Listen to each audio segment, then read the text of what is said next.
Noong Agosto, ibinahagi ng mga abogado ni Frenchie May Cumpio na may sinampa palang bagong kaso laban sa community journalist. Mahigit 5 taon nang nakakulong sa Tacloban City Jail si Frenchie dahil sa mga kasong illegal possession of firearms at financing terrorism.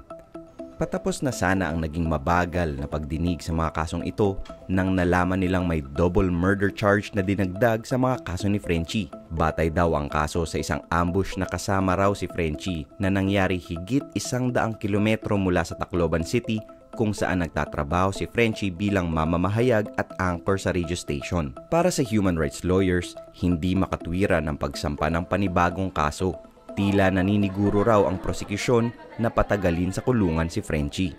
Isa siyang form of harassment is by the very nature or by the very manner in which these cases were filed. Sa case ni Frenchie, hindi niya alam na may kaso na palang sinampa sa kanya, undergoing yung preliminary investigation, may resolution ng in-issue si Piskal doon sa preliminary investigation. She was deprived of the opportunity para sana i-refute at the earliest stage ng preliminary investigations yung mga allegations laban sa kanya. Matagal natin yang na-observe, matagal na natin yan ine-expose essentially yung ganong taktika.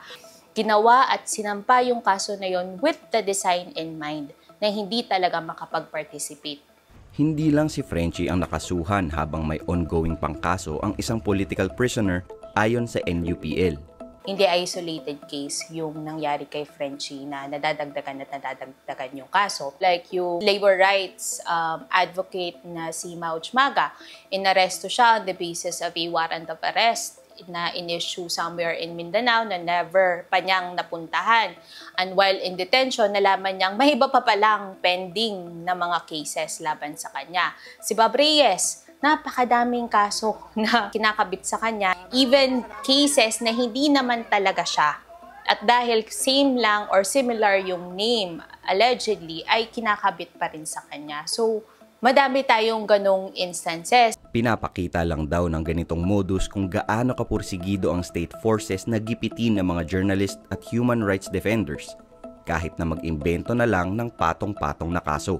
Sa pagkakakulong ni Frenchie, to some degree, nag-succeed sila doon sa pagpapatahimik sa kanya. Pero nakita niyo naman si Frenchie kung sa mga naka-attend ng hearing niya, kung paano siya sumagot on the stand. But very clearly, kaya niyang panindigan. Wala siyang ginawang illegal. Sa darating na September 29, posibleng huling hearing na sa kaso ni Frenchie bago ibaba ng korte ang desisyon sa mga naunang kaso niya.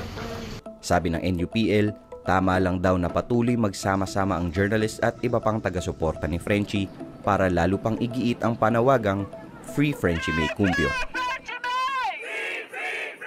Napaka-importante nun na malaman ni Frenchie, ni Mariel, ni Alexander Abinguna na nakakulong sa Tacloban ngayon na may mga taong sumusuporta sa kanila. It reinforces, 'di ba, yung kanilang paninindigan na tama yung kanilang patuloy na pag-assert nung kanilang mga pinaglalaban.